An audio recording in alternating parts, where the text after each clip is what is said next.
안녕하십니까. 87연구소 방송 묵계 이상훈입니다. 두 번의 방송을 통해 불면증의 원인과 증상 그리고 불면증 극복을 위한 방법으로 밤에 잠이 안 올 때 2분 만에 잠드는 법에 대해서 알아보았습니다. 이에 대해서 오늘은 불면증에 좋은 것 있을까? 여기에 대한 궁금증을 해소해 보도록 하겠습니다. 구체적으로 말하면 불면증에 좋은 음식과 차에 관한 내용입니다. 어떤 좋은 것이 있을지 꼭 한번 들어보시고 확인해 보시기 바랍니다. 불면증은 일반적으로 신경이 예민한 사람에게 주로 나타납니다. 이런 사람들은 잠을 자려고 하면 할수록 잠이 더 오지 않는 악순환에 빠지는 경우가 많습니다. 이럴 때는 가장 먼저 신경을 안정시키고 마음을 편안하게 이완시켜야 합니다. 그런 다음에 불면증에 좋은 음식과 차를 함께 섭취한다면 더 큰 효과를 볼 수 있습니다. 반면 반드시 피해야 할 음식과 차도 있습니다. 카페인 성분이 많은 홍차, 녹차, 보이차, 커피 등은 가급적 피하는 것이 좋습니다. 몸을 차게 하는 음식 역시 좋지 않습니다. 또한 잠자기 3시간에서 4시간 이내는 음식을 섭취하지 않도록 해야 됩니다. 위장이 편안하지 않으면 아무래도 마음도 휴식을 취하기 어렵기 때문이겠죠. 그럼 구체적으로 불면증에 좋은 음식부터 한번 알아보겠습니다. 첫 번째, 생양파입니다. 양파의 매운맛을 유발하는 황화합물 성분이 알린인데 이 알린이 신경을 안정시켜 잠이 잘 오도록 해줍니다. 그래서 잠자기 전에 이 생양파를 잘라 머리맡에 두면 쉽게 숙면을 취할 수 있습니다. 또한 양파와 부추에 많이 함유된 프로바이오틱스는 스트레스를 줄여주고 수면의 질을 개선해주는 효능이 있습니다. 그러므로 불면증 극복을 위해 양파를 많이 드시는 것도 한 방법이 될 수 있습니다. 다만 양파는 자극성이 강해서 잠자기 전에는 섭취하는 것을 피하셔야 합니다. 두 번째, 체질에 맞는 술을 드시는 것입니다. 알코올을 적당하게 섭취하면 모세혈관이 확장되어 혈액순환이 원활해집니다. 그럼 신경이 예민해진 몸과 마음의 흥분 상태가 완화되면서 자연스럽게 수면에 들게 됩니다. 가장 쉽게 구할 수 있고 편하게 먹을 수 있는 술로는 포도주 등이 있겠죠. 다만 술을 과하게 마시거나 매일 지속적으로 드시는 것은 잠을 이룰지는 몰라도 길게 보아 건강에 해롭습니다. 세 번째, 불면에 좋은 마늘술이 있습니다. 포도주가 태양인과 소양인에게 잘 맞는다면 태음인과 소음인은 이 양적인 마늘술이 좋습니다. 마늘은 혈액순환을 촉진하고 몸을 따뜻하게 하는 약성이 있어 편안한 수면으로 이끌어줍니다. 특히 심한 피로감으로 잠이 오지 않을 때는 이 마늘술이 매우 큰 도움이 됩니다. 만약 마늘을 술로 담가 마시면 효과가 더 빠르게 촉진됩니다. 자, 네 번째, 상추와 쑥갓도 불면증에 좋은 음식입니다. 상추에는 멜라토닌이 풍부하게 함유되어 있습니다. 이 성분은 진정과 최면의 효과가 강해서 수면 호르몬으로 불릴 만큼 불면증 극복에 큰 도움이 됩니다. 상추 중에서도 특히 쫑상추라고 하는 상추 잎줄기가 효능이 가장 좋습니다. 상추 잎줄기에는 락투카리움이 다량 함유되어 있는데 불면증뿐만 아니라 스트레스를 완화하는 데도 탁월한 효능이 있기 때문입니다.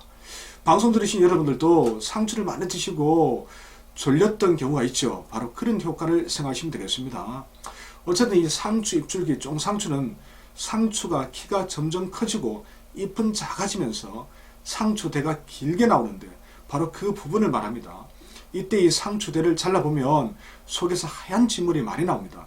이 하얀 진액이 바로 숙면에 도움이 되는 신경 안정 성분인 락투카리움입니다.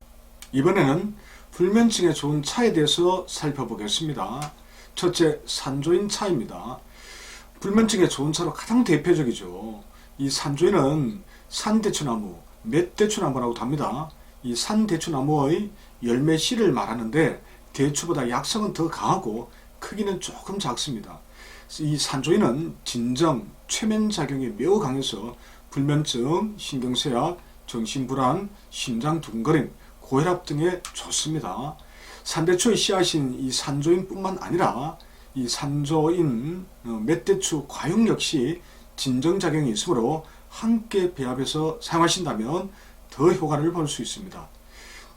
이 산조위는 마취성이 없어 수면제에 비해서 오랫동안 안전하게 사용할 수 있다는 장점이 있습니다. 달여서 차로 마시는 것이 일반적이지만 볶아서 분말이나 환으로 만들어 복용해도 됩니다. 복용량은 분말일 경우는 하루에 9g에서 18g이 적당하지만 최대한 30g까지도 가능합니다. 다만 함량이 너무 지나치면 혼수 및 너무 이제 진정이 심하게 되어서 혼수 및 감각 이상이 있을 수 있으므로 유의하시는 것이 좋겠죠. 둘째, 대추차입니다. 산조인보다는 약성이 약하지만 역시 진정작용이 있어 불면증이나 신경안정에 도움이 됩니다. 보통 대추차로 마시지만 노랗게 볶아서 분말을 만들어 먹어도 효과를 볼 수 있습니다. 자, 셋째, 우유입니다. 세로토닌이 뇌를 진정시켜주는 작용을 하는데 이 세로토닌 성분이 가장 많이 함유되어 있는 식품이 바로 우유입니다. 이처럼 우유는 뇌의 신경 안정작용이 뛰어나서 불면증에 큰 도움이 됩니다. 이에게 약간의 천일염을 짜지 않게 넣어서 마시면 몸을 이완시켜주는 효과가 있기 때문에 더욱 불면증에 좋은 도움을 받을 수 있겠죠. 복용법은 잠자리에 들기 1시간 전쯤에 따뜻하게 해서 마시면 됩니다. 다만 체질적으로 우유가 잘 맞지 않는 분들은 다른 방법을 선택하시기 바랍니다. 네 번째, 샐러리 주스도 불면증에 좋습니다. 샐러리는 알별 성분이 많이 들어있습니다. 이 알별은 머리가 기혈로 솟구치는 느낌이 들 때 이를 진정시켜주는 효과가 있습니다. 샐러리를 강판에 갈아서 뜨거운 물에 꿀과 함께 넣어 마시면 예민해진 신경이 진정되면서 숙면을 취할 수 있습니다. 자, 위에 언급된 음식과 차는 가급적 체질을 고려해야 합니다. 하지만 짧은 기간 일시적으로 사용하는 것이라면 체질을 너무 크게 따질 필요는 없습니다. 반면 일주일 이상 지속적으로 사용하는 경우라면 반드시 체질에 맞는 음식과 차를 선택하는 것이 좋습니다. 다만 몸이 많이 예민한 분들은 한두 번 복용해도 부담을 느낄 수 있으니 이런 분들은 처음부터 체질을 고려해서 선택하시는 것이 좋겠지요. 자, 지금까지 알려드린 불면증에 좋은 음식과 차, 좋은 것 있을까는 어디까지나 결과 치료에 관한 내용일 뿐입니다. 불면증 극복을 위해서는 결국은 불면증 원인을 파악해서 해소해야 합니다. 이에 관해서는 지난 방송 내용에서 올린 불면증 원인과 증상글에서 증상 방송에서 설명을 한 바가 있습니다. 반드시 확인한 후에 해소할 수 있는 방안을 마련하시기 바랍니다. 불면증으로 고통하는 분들이 있다면 오늘 방송 내용이 조금이라도 도움이 되기를 바라면서 방송을 마치도록 하겠습니다. 지금까지 87연구소 방송 묵계 이상훈이었습니다.